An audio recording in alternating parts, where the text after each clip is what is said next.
وطبيبنا وشفيعنا وملجأنا ومأوانا محمدا عبده ورسوله بالهدى ودين الحق يرسله.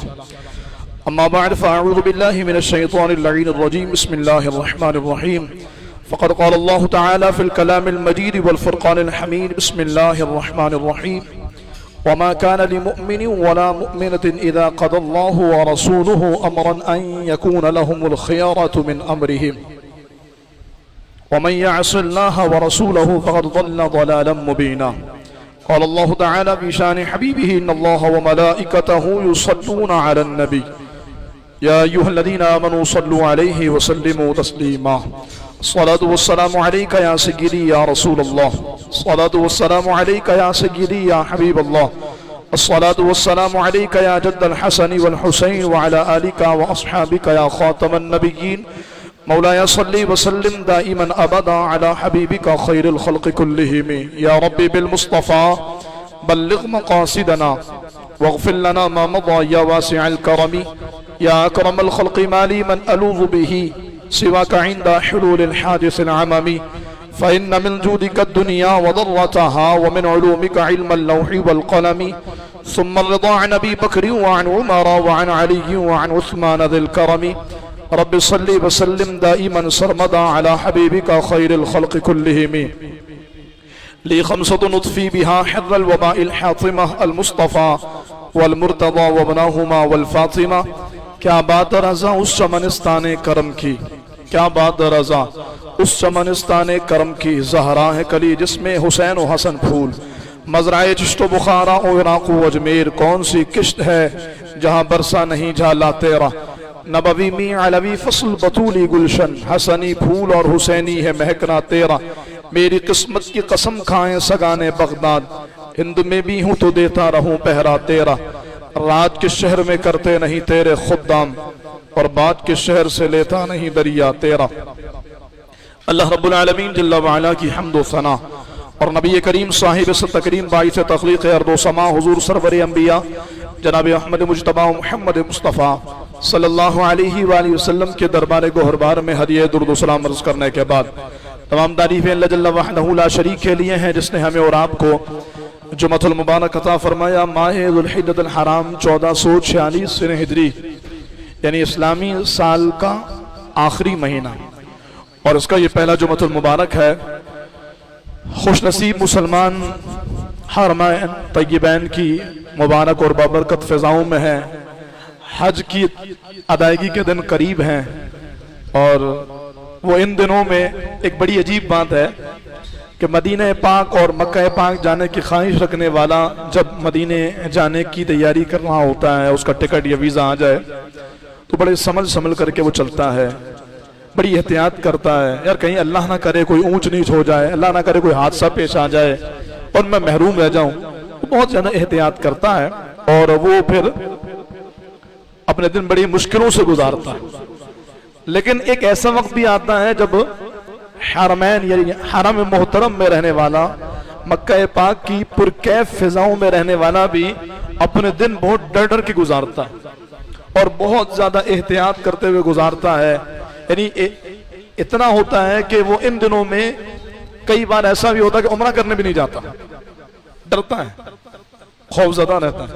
کئی بار ایسا بھی ہوتا ہے کہ اسے موقع ملتا ہے غار ثور جانے کا، غار ہیرا جانے کا، مختلف زیارتوں میں جانے کا، وہ نہیں جاتا. اس کا بنیادی سبب یہ ہوتا ہے کہ سامنے حج ہے، اور وہ اپنے آپ کو سیو کر رہا ہوتا ہے، تاکہ یہ جو بہت بڑی سعادت ہے کہ جو بندے کی زندگی کی معراج ہے اور جو اللہ کا خاص انعام ہے، بندہ یہ چاہتا ہے کہ اس دن کے لیے وہ اپنے آپ کو تیار کرے. بلکہ آخر کے 5 دن تو گاڑیاں بھی بند ہو جاتی ہیں، صرف ہوٹل میں دن گزارنے ہوتے ہیں، لیکن اس کے باوجود وہ بہت احتیاط سے کام لیتا ہے تاکہ حج کی عظیم فریضے کی ادائیگی کے لیے اپنے آپ کو تیار کر سکے. تو یقین خوش نصیب وہاں ہیں. اللہ پاک سب کا سفر اور سب کی حاضری، سب کا حج قبول فرمائے، ان کے حج کو حج مقبول و مبرور بنائے. اور اللہ ان خوش نصیبوں کے صدقے جو اس وقت حرم کی پرکیف فضاؤں میں ہیں، حج کی تیاریوں میں ہیں، اور آگے آنے والے 5 دنوں کے بعد وہ مینا کی وادیوں میں ہوں گے انشاءاللہ. اللہ پاک ان کے صدقے اگلے سال ہمیں بھی یہ دن حرم کی پرکیف فضاؤں میں دکھائے. یقیناً وہ مسبب الاسباب ہے، اس کے لیے ناممکن تو کچھ ہے ہی نہیں، اس کے لیے اس کی بات اس کی قدرت سے بعید تو کچھ ہے ہی نہیں۔ یہ جملے ہم کہتے ہیں اور اللہ تعالیٰ اس کا ہمیں ہماری آنکھوں سے نظارہ بھی کراتا ہے کہ بندہ دیکھتے ہی کہہ اٹھے کہ واقعی یہ دیکھو یہ میرے رب کی قدرت کا عظیم شاہکار ہے۔ یقیناً اس کے لیے بات بعید نہیں ہے، ہم یہ بات بچپنے سے سنتے اور پڑھتے آئے، کہاں کا منصب کہاں کی دولت، قسم خدا کی ہے یہ حقیقت، جنہیں بلایا ہے مصطفیٰ نے وہی مدینے کو جا رہے ہیں۔ تو یقیناً یہ سعادت ہے اللہ تعالیٰ جس کو چاہتا ہے اپنے فضل سے اپنے محبوب صلی اللہ تعالیٰ علیہ وآلہ وسلم کے صدقے عطا فرماتا ہے۔ تو میں کہہ رہا کہ یہ نظارے ہم اپنی آنکھوں سے دیکھتے رہتے ہیں۔ اب دیکھیے لیبیا کا وہ نوجوان جس کے پاس اپنا ہینڈ کیری بھی نہیں ہے، اس نے شاپر میں اپنے کپڑے ڈالے ہوئے ہیں، اگر آپ نے غور کیا ہو، یعنی وہ ایک ہوتا ہے جس کے بارے میں یہ نہیں کہہ رہا کہ وہ اللہ کا ولی ہی ہوگا، لیکن میں یہ ضرور کہہ رہا ہوں کہ میری رب کی قدرت کا عظیم شاہکار ہے۔ اور وہ جو اللہ کے ولیوں کے بارے میں کہتے ہیں کہ کیسے کشتی روک سکتے ہیں، اعلیٰ حضرت کے یہ ٹرین کیسے رک سکتی ہے۔ فاضل بریلی نور اللہ مرقدہ ایک مرتبہ سفر پر تھے، نماز کا وقت ہوا، ٹرین اسٹیشن پر رکی ہے، آپ اترے، نماز کے لیے نیت باندھی، لوگوں نے کہا حضور یہ ٹائم کی بڑی پابند ہے، 2 منٹ میں گاڑی چل جائے گی، اور اعلیٰ حضرت تو طویل نماز پڑھا کرتے تھے، تو کہا کہ نماز زیادہ اہم ہے، اس کی ادائیگی ہوگی، حتیٰ کہ وسل بجا دی گئی، ٹرین کو چلنے کا اشارہ اور سگنل دے دیا گیا، ٹرین اسٹارٹ کرنے والے نے ٹرین کو آگے بڑھانا شروع، یعنی ٹرین تو اسٹارٹ ہی ہوتی ہے، ٹرین کو چلانا شروع کیا، اور آپ اطمینان سے اپنی نمازیں پڑھنا ہے۔ کبھی آپ نے بھی اسٹیشن پہ نماز پڑھی ہو تو ایک نظر سجدہ گاہ پر ہوتی ہے، دوسری نظر ٹرین پر ہوتی ہے، اور کئی بار ایسا ہوتا، ابھی بھی میرا سفر ہوا تو اس میں یہی تھا کہ میں نے عشاء کے 2 فرض تو پڑھ لیے کیونکہ میں مسافر تھا، جب فطر کی نماز میں نے 2 رکعت پڑھ لی تو ٹرین چل پڑی، تو وہ لامحالہ پھر نماز توڑنی پڑی اور پھر ٹرین پکڑنا پڑا۔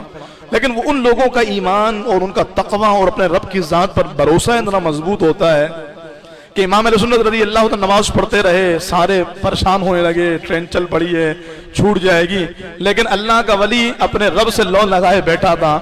ٹرین نہ چلنی تھی نہ ٹرین چلی، ٹرین کا جو ڈرائیور تھا، جو ٹرین چلانے آپریٹ کرنے والا تھا، وہ پریشان ہو گیا کہ انجن بھی سٹارٹ ہے لیکن یہ آگے کیوں نہیں بڑھ رہی ہے، تو کسی نے کہا وہ دیکھو ایک درویش ہے جو نماز پڑھ رہا ہے، کہا بس اسی کے لیے ٹرین کو روکا گیا ہے۔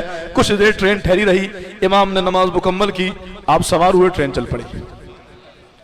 تو یہ واقعہ ہم نے کتابوں میں پڑھا، اور جیسے بہت سارے واقعات پڑھے تو اعتراض کرنے والوں نے یہ کیسی بات ہے، یہ تو کہانیاں ہیں، یہ بابوں کی کہانیاں ہیں، آج کے دور میں کہاں ہے، یہ دکھاؤ ذرا، آج کے دور میں کوئی کیمرہ کیوں نہیں کیچ کرتا کہ کسی کے لیے ٹرین روک دی گئی ہو۔ ہم نے کہا روکنا تو پھر بھی آسان تھا نا، اس کے مقابلے میں جو ہوا ہے کہ ایک درویش نما بندہ آتا ہے، لیٹ ہو جاتا ہے، جہاز کے دروازے بند ہو جاتے ہیں اور جہاز فلائی کر جاتا ہے۔ ایئرپورٹ کے عملے نے کہا کہ عامر میاں واپس جائیے، اللہ آپ کا حج قبول کرے گا، اگلے سال موقع ملا تو کر لیجئے۔ کہا نہیں، حج تو اسی سال کروں گا، نیت کر چکا ہوں، احرام باندھ چکا ہوں، یا پھر اس کے جملے کا مقصد یہ تھا کہ میں ارادہ کر چکا ہوں کہ میں حج ادا کروں گا، میں تو حج کروں گا۔ اس نے کہا بھائی جہاز جا چکا ہے، اس نے کہا کوئی بات نہیں، مجھے یقین ہے، توکل دیکھیے آپ رب پر، ایسا بھروسہ کیا ہمارا ہے، ایسا تعلق کیا ہمارا ہمارے رب سے ہے، میں تو اسی جہاز سے جاؤں گا، اللہ کا کرنا ایسا وہ جہاز فنی خرابی کے بعد دوبارہ واپس آتا ہے۔ اب امید بندی، ایئرپورٹ کے عملے نے بات کی بھائی ایک پیسنجر رہ گیا ہے، اس کو بیٹھا لو۔ پائلٹ نے منع کر دیا نہیں اب جہاز نہیں کھلے گا، کیونکہ لوازمات بڑے ہوتے ہیں، کھولنا پھر بیٹھانا پھر بند کرنا، یہ بڑے سارے معاملات ہوتے ہیں۔ نہیں جہاز کا دروازہ نہیں کھلے گا، اس کو کہوں واپس جائے۔ اب دوبارہ جہاز نے فلائی کر لیا، اللہ اکبر، اس کو پھر کہا اب تو چلا گیا، دوبارہ بھی چلا گیا، اب تو کوئی امید ہی نہیں رہی۔ اس نے کہا نہیں امید کیسے نہیں ہے، جس نے بلایا ہے وہی حج کرائے گا، میں جہاز کے سہارے تھوڑی جا رہا ہوں، میں عملے کا محتاج چھوڑی ہوں، وہ جس نے بلایا ہے وہی انتظام کرے گا۔ پھر واپس آیا، اور بعضوں نے کہا 2 مرتبہ واپس آیا، تیسری بار جب واپس آیا تو پائلٹ نے اعلان کیا اب کی بار تو میں خود اسے لے کر کے جاؤں گا، کہ جو پچھلی 2 بار سے یہ کہہ رہا ہے کہ میں ایئرپورٹ میں بیٹھا ہوں، مجھے جہاز میں بیٹھا، اب کی بار جب تک وہ عامر نہیں بیٹھے گا جہاز فلائی نہیں کرے گا۔ دروازہ کھولا گیا، وہ بڑے بڑے دنیا دار لوگ، وہ بڑے بڑے اپنے عہدے اور اپنے منصب کے اعتبار سے ناک میں مکھی نہ بیٹھنے دینے والے لوگوں نے اس عامر کی اہلیت، اس کی صلاحیت کے اطراف کو تصویریں لے رہا ہے۔ کوئی اس کی ویڈیو بنا رہا ہے اور اس کو دیکھیں آپ ایک درویش آدمی وہ کپڑے کا گٹھرا ہاتھوں میں دبائے ہوئے مسکراتا وہ جہاز میں سوار ہو گیا. اللہ پاک اس کا سفر قبول فرمائے, اللہ اس کا حج قبول فرمائے, اس کے جیسا توکل اللہ تعالی ہمیں اور آپ کو بھی عطا فرمائے. یہی مدعا ہے اور یہی پوائنٹ ہے کہ اگر بلاوا ہوا نا میرے بھائیوں, میرے دوستوں, بزرگوں, تو پھر اگلے سال بخاری مسجد میں جتنے موجود ہیں سارے حج پہ ہوں گے انشاءاللہ. اس کے لیے بعید تھوڑی ہے, اس کے لیے ناممکن بھی, اس کے لیے مشکل بھی نہیں ہے. اس کے لیے اچھا سوچوں گا, اچھا دیکھوں گا, کوشش کرتا ہوں, یہ الفاظ ہمارے لیے ہیں. وہ تو انما امرہ اذا اراد شیئا ان یقول له کن فیکون, جب کسی کام کا ارادہ فرماتا ہے تو وہ فرماتا کن. اور یہ بھی علماء نے لکھا وہ اس کا کلام نہیں ہے کہ وہ کن فرمائے, بلکہ وہ صرف ارادہ فرماتا ہے تو وہ کام ہو جاتا ہے. یہ اللہ رب العالمین نے شان رکھی ہے. تو یقین خوش نصیب وہاں ہے, اللہ ان کے سفر کو, ان کی عبادات کو قبول فرمائے. اللہ تعالیٰ نے نوع انسانی میں اللہ رب العالمین نے یہ خاصیت رکھی ہے کہ اللہ نے اسے تمام مخلوقات سے افضل, بلند و برتر بنایا. خوبصورتی کے اعتبار سے, قد و قامت کے اعتبار سے, عقل و فہم و دانشمندی کے اعتبار سے اللہ تعالیٰ نے اسے تمام تر مخلوقات پر فضیلت عطا فرمائی ہے. اور اس انسان کو اللہ تعالیٰ نے عقل دی, اس عقل کے ذریعے وہ صحیح اور غلط کی پہچان کرتا ہے, اچھے اور برے کی تمیز کرتا ہے. لیکن ایک بات قابل غور ہے اور وہ یہ ہے کہ کسی چیز سے بھی فائدہ اٹھانے کے لیے ضروری ہے کہ اس شے کو لمٹ میں رکھا جائے. جب بھی کوئی چیز حد سے تجاوز کرتی ہے وہ نقصان دیتی ہے. جب بھی کوئی چیز حد سے زیادہ استعمال کیا جائے اس کا تو وہ بندے کو پریشان کرتی ہے, نقصان دیتی ہے. اللہ نے انسان کو اس کی عقل دی ہے اور اس عقل کو کنٹرول کرنے کے لیے اللہ نے انبیاء کرام بھیجے. یعنی آسان لفظوں میں یوں سمجھیے کہ یہ جو عقل ہمارے پاس ہے, اس عقل کو جب تک شریعت کے تابع رکھا جائے گا تو یہ عقل کبھی درست سمت نہیں جائے گی, غلط کا انتخاب نہیں کرے گی اور غلط فیصلے نہیں کرے گی. لیکن جب اس عقل کا استعمال شریعت سے ہٹ کر کے ہو تو پھر یہ عقل بے لگام ہو جاتی ہے. اس کی بڑی موٹی اور بھدی سی مثال جو آسانی سے دل و دماغ میں آ جائے اور بندہ سمجھ جائے وہ یہ ہے کہ دیکھیں, ایک مرد کو اللہ تعالیٰ نے یہ اختیار دیا ہے کہ وہ اپنی بیوی کو طلاق دے سکتا ہے. ضرورت کے وقت طلاق دی جائے گی, وہ بیوی کو طلاق دے سکتا ہے. اب ایک شخص ہے غصے میں آیا, عقل نے کہا یہ عورت تو میرے ساتھ اور میں اس کے ساتھ رہ ہی نہیں سکتا, ہم چل ہی نہیں سکتے, اور بالکل ڈو اینڈ ڈائی کرنے کے موڈ میں, اور اس نے 3 طلاقیں دے دی.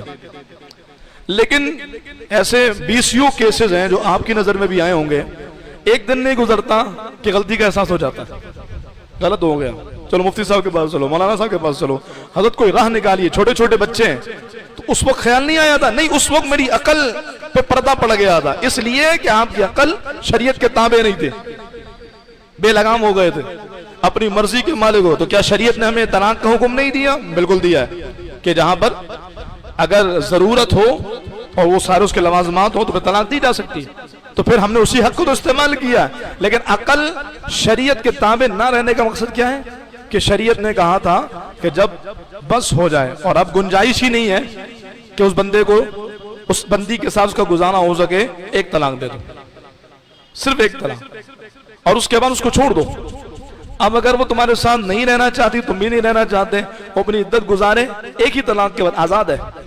وہ کہیں اور چاہے نکاح کر لے, تم کہیں اور چاہو نکاح کر لو, مرد بھی آزاد, عورت بھی آزاد. لیکن اگر دوبارہ رہنے کا ارادہ بن جائے تو پھر دونوں نکاح کر لو عدت کے دوران, عدت کے دوران رجوع کر لو, اور عدت گزر جائے تو نکاح کر لو, سیدھا سا جملہ.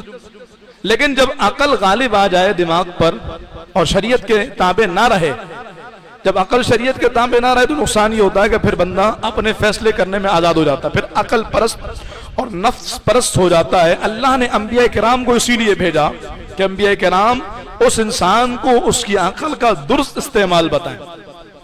اور ہم نے قرآن کریم کو دیکھا تو اللہ تعالیٰ نے عقل والوں کی عقل کی تعریف فرمائی ہے, لیکن وہی عقل جو شریعت کے تابع ہو. چنانچہ سورۃ الرعد میں, سورۃ النحل میں, سورۃ الروم میں اللہ فرماتا ان فی ذلک لآیات لقوم یعقلون, بلا شبہ اس میں عقل سے کام لینے والوں کے لیے نشانیاں، یعنی عقل والے کسی کام میں بغیر سوچ سمجھے نہیں کودتے. ہر کام کا کوئی مقصد، کوئی مصرف اور کوئی سبب ہوتا ہے جس کے بعد اس کا استعمال کرتے ہیں. بلکہ عقل سے کام نہ لینے والوں کی مذمت کی ہے شریعت نے. اللہ فرماتا ہے وَمَا كَانَ لِنَفْسٍ أَن تُؤْمِنَ إِلَّا بِإِذْنِ اللَّهِ وَيَجْعَلُ الرِّجْسَ عَلَى الَّذِينَ لَا يَعْقِلُونَ. کسی بھی شخص کے بس میں نہیں کہ وہ اللہ تعالیٰ کے حکم کے بغیر ایمان لے آئے، اور اللہ تعالیٰ کفر و گمراہی کی نجاست انہی لوگوں پر ڈالتا ہے جو عقل استعمال نہیں کرتے. عقل استعمال نہ کرنے کی مذمت ہے، لیکن عقل استعمال ہوگی شریعت کے تابع ہو کر. عقل استعمال ہوگی اللہ اور اس کے رسول کے احکامات کے ماتحت، اور پھر عقل کو شریعت پر قربان کیا جائے گا.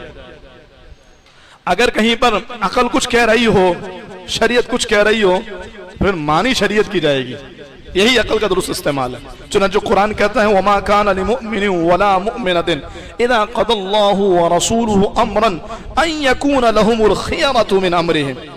اللہ رب العالمین فرماتا ہے کسی بھی مسلمان مرد اور عورت کے لیے یہ جائز نہیں ہے کہ جب اللہ اور اس کا رسول کسی بات میں فیصلہ فرما دے تو انہیں اپنے معاملے میں کوئی اختیار باقی رہے.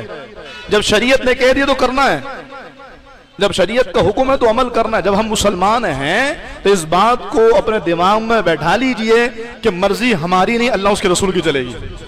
اور یہ ہمارے اکابرین کا فلسفہ اور ان کا طریقہ تھا کہ وہ اسی پر عمل کرتے تھے.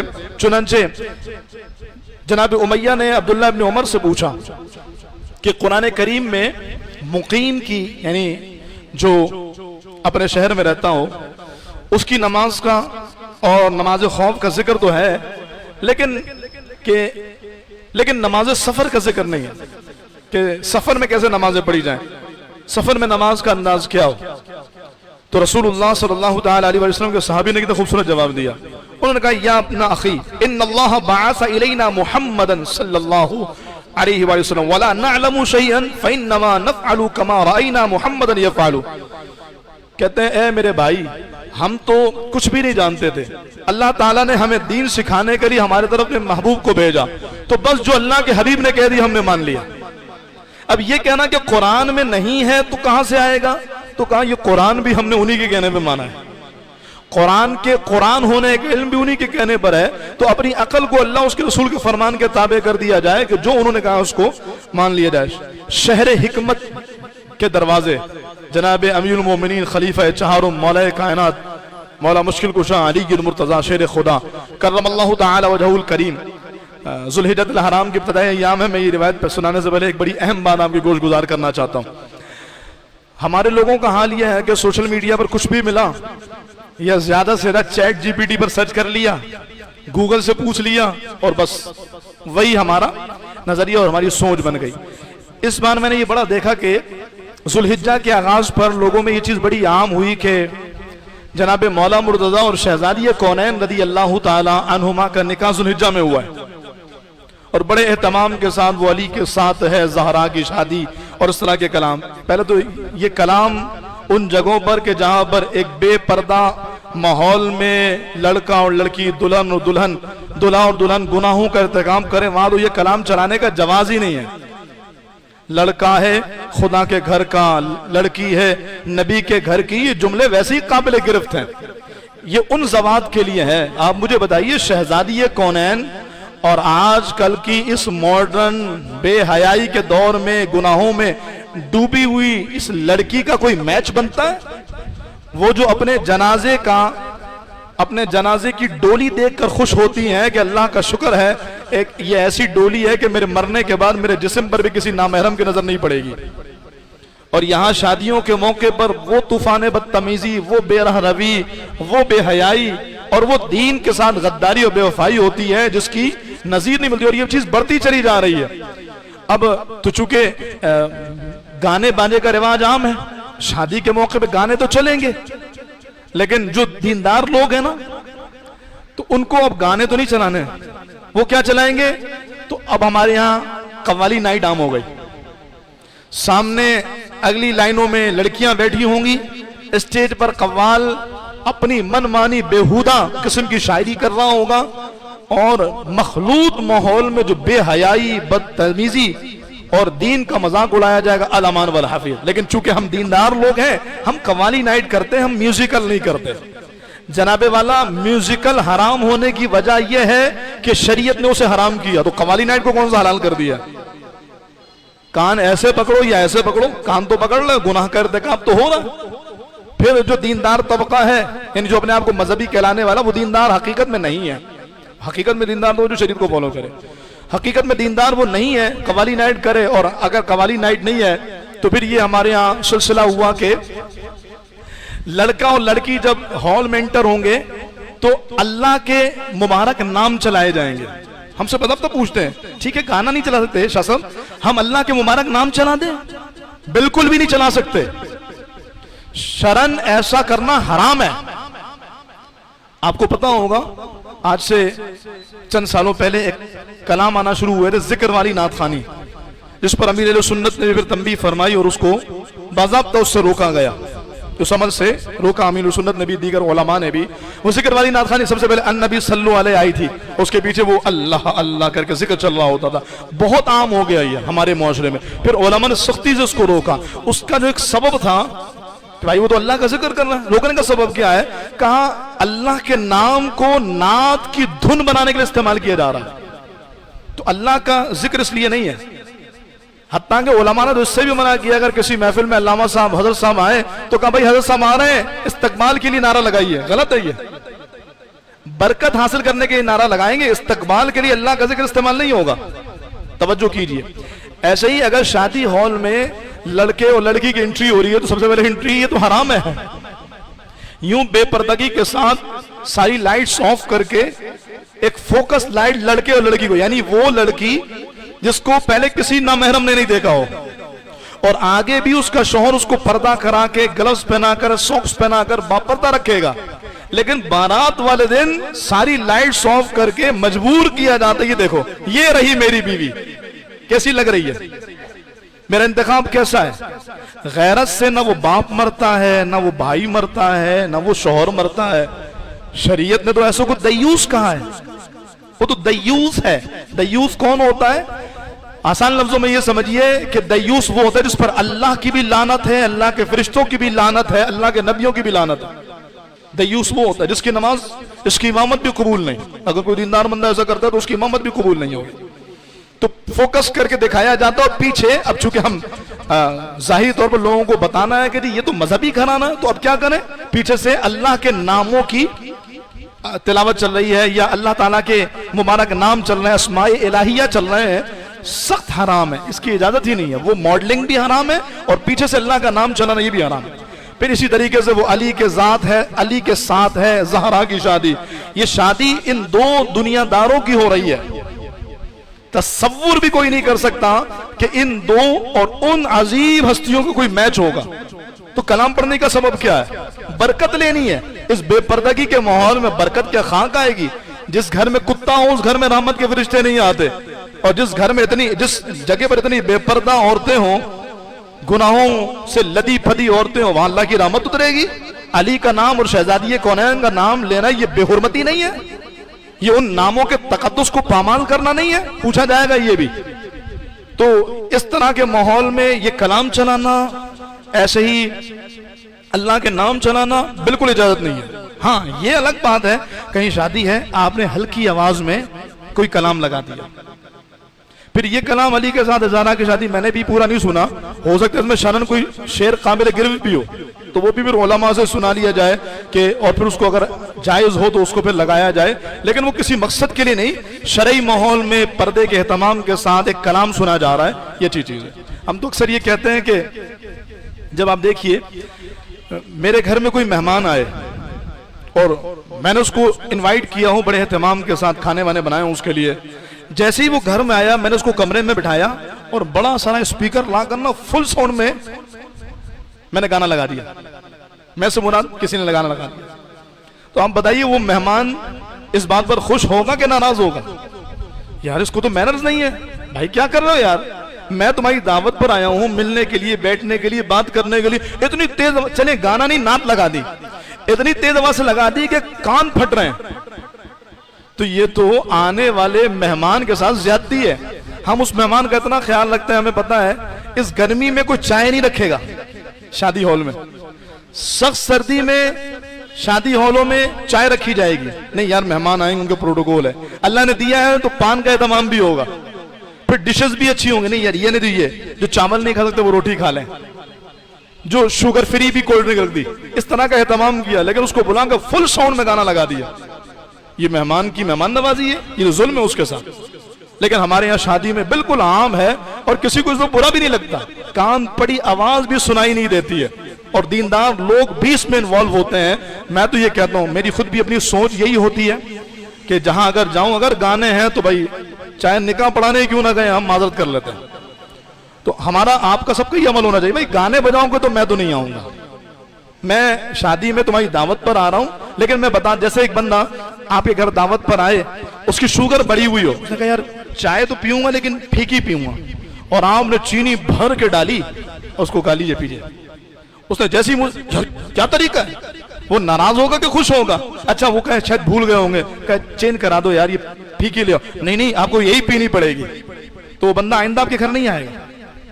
لیکن عجیب بات یہ ہے کہ شادی ہال میں آنے والا کان پڑی آواز سنائی نہیں دے رہی ہے، چیخ چیخ کے باتیں کر رہا ہے ایک دوسرے سے، لیکن پھر بھی شادی میں بیٹھا ہوا ہے۔ بھائی بائیکاٹ کیجیے ایسی شادیوں کا، نہیں چاہیے۔ جو اللہ اس کے رسول کے خلاف چلے ہم کیسے اس کی شادی اٹینڈ کریں؟ نہیں یار یہ بڑا مولوی بن گیا، مولوی کیا ہے؟ جو دین پر عمل کرے وہ مولوی ہے، جو اللہ اس کے رسول کی اطاعت کرے وہ مولوی ہے۔ خیر یہ ضمناً بات آ گئی تو میں نے اس پر آپ کے گوش گزار کچھ معروضات کر دی ہے۔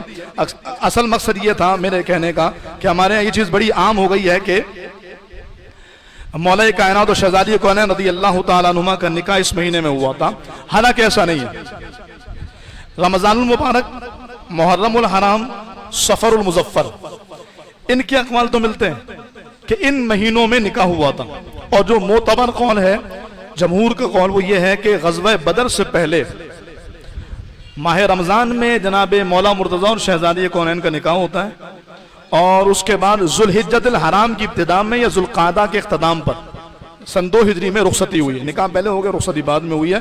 تو یہ آج کل بڑا عام ہے کہ یہ آج نکاح ہوا تھا۔ ہر بات جو سوشل میڈیا پر آئے وہ درست نہیں ہوتی، بارہا اس بات کی تاکید اور اس بات کے متعلق آپ کو عرض کر چکے ہیں کہ جب بھی کوئی بات معلوم، چاہے آپ کو چیٹ جی پی ٹی کیوں نہ بتا رہا ہو، اے آئی سے آپ کوئی چیز پتا کیوں نہ کر رہا، آپ ضروری ہے کہ اپنے علماء سے اس بات کی تصدیق اور تائید کرا لی جائے، وگرنہ ان باتوں کو آگے پھیلانا، ان باتوں کو آگے بتانا، اگر وہ غلط اور غیر شرعی ہوئی تو پھر آپ بھی اس جرم میں برابر کے شریک ہوں گے۔ بہرحال میں فرمان سنا رہا تھا حضور مولا کائنات کا کہ اپنی عقل کو، اپنی سمجھ کو شریعت کے تابع رکھنا چاہیے، اور جہاں پر شریعت کا حکم آ جائے وہاں پر اپنی عقل کے گھوڑے بھی نہیں دوڑانے چاہیے۔ شریعت نے کہہ دیا تو من و عن اس کو قبول کر لیا جانا چاہیے۔ جو پچھلی آیت کریمہ میں نے آپ کے سامنے پڑھی سورہ احزاب کی، وَمَا كَانَ لِمُؤْمِنٍ وَلَا مُؤْمِنَةٍ إِذَا قَضَى اللَّهُ وَرَسُولُهُ أَمْرًا أَن يَكُونَ لَهُمُ الْخِيَرَةُ، کہ جب اللہ اس کے رسول کسی معاملے میں فیصلہ فرما دے تو کسی کو کوئی اختیار نہیں ہے کہ وہ منع کرے۔ رسول اللہ صلی اللہ علیہ وسلم نے اپنے ایک صحابی کا پیغام نکاح بھیجا ایک گھر میں، جہاں پیغام نکاح گیا ہے وہ خاتون بڑی ہی مالدار اور بڑے اعلیٰ نسب اور اعلیٰ قبیلے والی تھی۔ ان کے بھائی نے اور ان خاتون کو جب یہ پتہ لگا کہ اس بندے سے پیغام نکاح ہے تو فوراً منع کر دیا۔ وہ صحابی واپس آئے، ابھی وہ واپس نہیں آئے کہ قرآن اتر گیا۔ ایمان والوں کو کوئی اختیار نہیں ہے اپنی عقل کے گھوڑے دوڑانے کا۔ جب اللہ اس کے رسول نے کوئی فیصلہ فرما دیا ہے اسے قبول کرنا ہے، اسے ماننا ہے۔ تو اللہ اس کے رسول کا فیصلہ کسی بھی معاملے میں قبول کیا جائے گا۔ ان صحابہ اور صحابیات کو جب پتہ لگا بھاگے بھاگے آئے کہ ہم اللہ اس کے رسول سے معافی مانگتے ہیں، جیسا اللہ اس کے رسول چاہے گا ویسے ہی ہو، اور اپنی بیٹی کو، اپنی بہن کو نکاح میں دے دیا۔ تو جناب مولا مرتضی فرماتے ہیں لو کان الدین بالرأی، اگر دین میں عقل کو دخل ہوتا، اگر دین میں اپنی عقل سے فیصلے ہوتے کہ بھائی اونٹ بڑا ہے تو اس میں 10 نام ہونے چاہیے، اور گائے جو ہے نا اس سے چھوٹی تو 7 نام ہے۔ یہ مسئلہ دمبے یا بھیڑ کے لیے تھا کہ 6 مہینے کا دمبا اگر دیکھنے میں سال کا لگے تو قربانی ہو سکتی ہے۔ اب ہمارے لوگوں نے یہ مسئلہ گائے کے لیے بھی نکال لیا۔ شاہ صاحب دیکھنے میں 2 سال کا لگ رہا ہے، بھائی دیکھنے میں موٹاپے کا کوئی اعتبار ہی نہیں ہے۔ بسا اوقات 10 سال کا بچہ اتنا موٹا ہوتا ہے اور 50 سال کا بابا دبلا ہوتا ہے، 50 سال کا بندہ دبلا ہوتا ہے. تو یہ کوئی اعتبار نہیں اور معیار بھی نہیں ہے اور عقل کو دخل بھی نہیں ہے. جب رسول اللہ نے فرما دیا صلی اللہ علیہ وسلم کہ مینڈا اور بھیڑ اس کی اجازت ہے کہ اگر دیکھنے میں تمہیں اپنی نظر سے ہی لگے تو اجازت ہے، لیکن گائے، اونٹ، بیل، بچیا اور یہ جتنی کیٹیگری کے جانور ہیں ان یا بھینس یا بھینسا، آج کل یہ بھی چل رہا ہے کہ جی بھینس حلال ہے کہ حرام، بالکل حلال ہے اور بھینس کی قربانی بھی جائز ہے. یہ ہمارے فقہاء نے جزیات نقل کر دی ہیں. تو یہ ان سارے جانوروں کے لیے ضروری ہے کہ یہ 2 سال کے ہو جائیں اور 2 سال کے ہونے میں بھی بیوپاری کی بات کا اعتبار نہیں ہوگا. 100 روپے کا مال بیچنے کے لیے جو جھوٹ بول دیتا ہے، آپ کو کیا لگتا ہے 5 لاکھ کا مال بیچنے کے لیے آپ کو یقین ہے کہ وہ سچ بول رہا ہوگا؟ نہیں، اپنا پالا وہ بچہ بھائی، وہ 10 دن پہلے لے کر آیا ہے، وثوق سے جھوٹ بول رہا ہوتا ہے، صفائی سے جھوٹ بول رہا ہوتا ہے. اور پھر آپ 5 لاکھ کا جانور لے کے قربانی برباد کرو گے اپنی؟ نہیں یار سستا مل رہا ہے. کتنا سستا مل رہا ہے؟ 50,000 روپے. تو کیا 50,000 میں قربانی کو داؤں پر لگاؤ گے؟ قربانی تو اخلاص کا نام ہے اور اخلاص اللہ کی رضا کو حاصل کرنے کا نام. تو اللہ کی رضا حاصل کرنا تو اس میں تھا جو اللہ اس کے رسول نے حکم دیا ہے.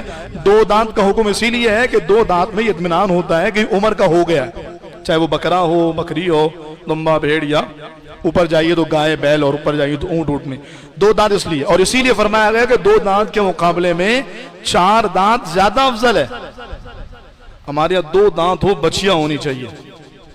اور اسی لیے بچیا کے چکر میں اکثر اوسر لے کر کے آ جاتے ہیں. یہ ایک الگ ٹاپک ہے، جس کو کچھ زیادہ اپنے آپ کو عقل مند دکھانے کا شوق ہوتا ہے وہ عموماً دھوکہ کھا جاتا ہے. اچھا جانور، نفیس جانور ہے، یہ الگ ٹاپک ہے. ہماری رات میں نشستیں چل رہی ہیں الحمدللہ 10 روزوں میں یہ ساری گفتگو ہم کریں گے. آگے آنے والی نشستوں میں اگر آپ آ سکے تو ضرور آئیے گا. عشاء کے بعد 2 گھنٹے دورانیے کی محفلیں 2 محفلیں ہو چکی ہیں، آگے 8 باقی ہیں. اور یہ انشاءاللہ بیان کا سلسلہ بھی ہوتا ہے، خواتین کے لیے بھی سلسلہ ہوتا ہے، ضرور تشریف لائیے. تو میں یہ عرض کر رہا ہوں عقل کو دخل نہیں ہے کہ بھائی جب دمبے کو کہہ دیا کہ اگر سال کا دکھنے میں لگے تو ہو جائے گا، تو گائے بھی دکھنے میں سال کی لگے تو ہو جائے، بالکل بھی نہیں.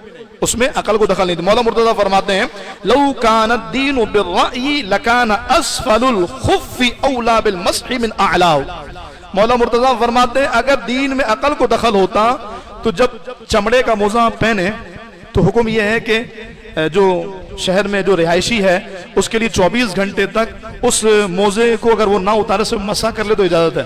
اور جو مسافر ہے وہ 3 دن تک مسح کر سکتا. مسح جو ہے وہ ایسے کرتے ہیں کہ ہاتھ گیلا کیا اور پیر کے اوپر یوں پھیر لیا، لیکن وہ موزے چمڑے کے ہونے چاہیے، اس کی الگ کنڈیشن ہے. یہ عام کپڑے کے موزے اس میں استعمال نہیں ہوتے. اور یہ سردی وردی کے دنوں میں اور ٹھنڈے علاقوں کے لیے حکم زیادہ موضوع ہوتا ہے جہاں پر موزے اتارنے میں تکلیف ہوتی ہے. تو فرمایا کہ شریعت نے حکم دیا ہے کہ پیروں کے اوپر کا مسح کرنا ہے. کہ اگر عقل کو دخل ہوتا نا تو پھر تلوے کا مسح کرنا ہوتا. بھائی زمین سے تو وہ تلوا لگ رہا ہے، شریعت کہہ رہی اوپر مسح کرو. تو اس لیے عقل نہیں چلتی اور عقل کو اختیار نہیں ہے کہ اللہ اس کے رسول کے حکم کے آگے اپنی بات لے کر کے آئے.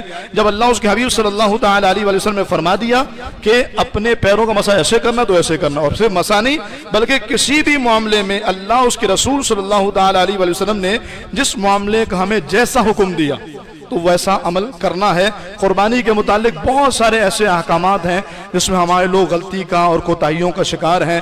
ایک بندے کی طرف سے قربانی کرنی ہوتی ہے اور ایک جانور ایک بکرا اللہ کا سب کی طرف سے کر دی جائے، یہ بالکل نہیں ہو سکتا. بسا اوقات یہ ہوتا ہے ایک بندے کا عقیقہ نہیں ہوا ہے اور اس کی قربانی اس نے قربانی بھی اس پر واجب ہے، تو وہ کہتا ہے میرا عقیقہ تو ہوا نہیں ہے تو پہلے عقیقہ کر لوں. تو 50 سال والا 40 سال والا بندہ بھی عقیقہ کر رہا ہوتا ہے. حالانکہ عقیقہ جو سنت ہے وہ نابالغی کی حالت میں، نابالغ بچے کا عقیقہ کیا جانا چاہیے. اور اس کے پیچھے جو لاجک ہے، جو حکمت ہے وہ یہ ہے کہ نابالغ بچہ جس کا عقیقہ نہ ہوا ہو اور وہ نابالغی میں فوت ہو جائے تو وہ اپنے ماں باپ کے لیے شفیع نہیں بنے گا، اس لیے عقیقہ کرایا جاتا ہے بچے کا. تو بڑے ہونے کے بعد عقیقہ کرنے کا کوئی جواز ہی نہیں ہے. اگر آپ کے پاس زیادہ حصے ہیں تو آپ ان حصوں میں اپنے گھر کے ان افراد کو شامل کریں جن پہ قربانی واجب وہ نہیں کر رہے. اور اگر سارے ماشاءاللہ کر رہے ہیں جن پہ قربانی واجب ہے تو اپنے مرحومین کے نام پر. اور سب سے بڑھ کر کے تو سب سے اہم چیز یہ ہے کہ عقیقہ قربانی ان کے نام پر کیجئے جنہوں نے آج سے 1400 سال پہلے میرے اور آپ کے نام پہ قربانی کی ہے. میرے اور آپ کے آقا امام الانبیاء صلی اللہ علیہ وسلم حضور نے ایک مینڈا ذبح کیا اور چھری چلائی اور دعا پڑھی اللہم ربنا تقبل من محمد و امت محمد و آل محمد صلی اللہ علیہ وسلم. یا اللہ اس کو میری طرف سے، میری امت کی طرف سے، میری آل کی طرف سے قبول فرما. ویسے تو مینڈا ایک بندے کی طرف سے ہوتا ہے، لیکن کونین کے والی نے ایک مینڈا ساری امت کی طرف سے کر دیا. ہم سارے مل کے قربانیاں کرتے رہے، اس ایک مینڈے کی قربانی کی برکت نازل نہیں کر سکتے جو میرے محبوب نے میرے اور آپ کے لیے بھی کیا. ہاں آپ سب کے لیے حضور نے قربانی پیش کی ہے. تو امتی کا بھی یہ محبت کا تقاضا ہے کہ اگر آپ کے پاس اضافی حصے ہیں تو اپنے محبوب کے نام پہ ضرور کیجئے. مرحومین کے نام پر کرنا بھی اتنا ضروری نہیں ہے، حضور کے نام پہ کر کے اپنے مرحومین کو اصال کر دیجئے تو یہ برکت ان کو مل جائیں گی، اور حضور کے نام کا صدقہ ہم ویسے بھی کھا رہے اور ملے گا. اللہ تعالی ہمیں حقیقی معنوں میں شریعت کے تابع اپنی عقل کو کر کے احکام شرعیہ کو بجا لانے کی توفیق عطا فرمائے. اللہ آنے والے دنوں میں قربانی کا حق ادا کرنے اور جیسا اللہ چاہتا ہے ویسے قربانیاں پیش کرنے کی توفیق دے. اللہ میرے فلسطین کے مسلمانوں کی خیر فرمائے. جو 60 روزہ جنگ بندی ہو رہی ہے یا اللہ اس کو دوام دے، یہودیوں کو منتشر کر دے، انہیں ناکام و نامراد کر دے، اور ہمارے مجاہدین کو، ارض مقدس میں رہنے والے باسیوں کو اللہ کامیابی، عروج اور ان کی حفاظت فرما. ہماری دعائیں ان کے حق میں قبول فرما. آمین بجاہ النبی الامین وما علی الا البلاغ.